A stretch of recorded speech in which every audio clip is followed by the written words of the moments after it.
In summing up the effect of the name change, Prime Minister Brigadier Retired Mark Phillips said military standards across the Commonwealth of Nations and in some Caribbean countries, heads are referred to as Chief of Defense Staff, Chief or Defense of Commander of Defense Force.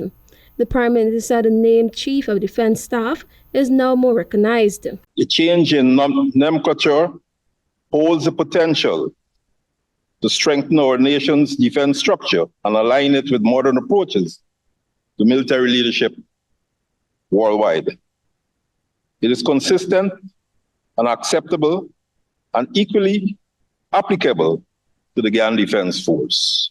The Prime Minister said there has been frequent and constant clarifications on the appointment of Chief of Staff at various forums attended by the current Chief of Staff of Guyana Defense Force.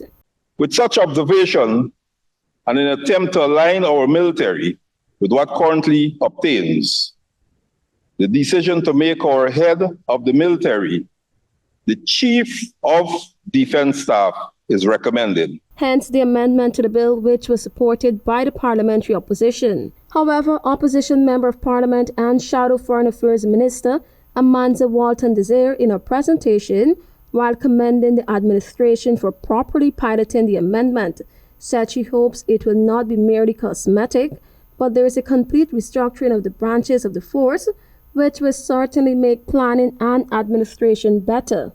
The Member of Parliament raised the issue of armed culture. There continues to be a deafening silence, both from the highest office in this land and from defense headquarters, with respect to those unsavory, if not uncouth, images that we saw emerging on social media a few days ago, in which we saw key members of the GDF High Command being hand-fed. Walton Desir said the symbolic intimacy and informality is mimical to military culture. Hand-to-mouth images, sir, of the commanders that are expected to command our troops making the wrongs in cyberspace is a problem. And they demean and undermine, Mr. Speaker, not only morale, but the authority of those in command of our military.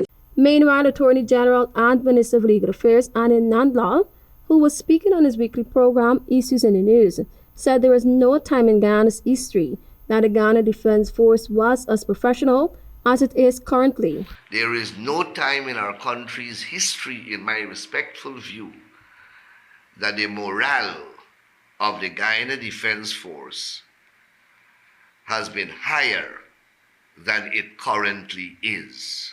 Tiana Cole reporting for the HGP Nightly News.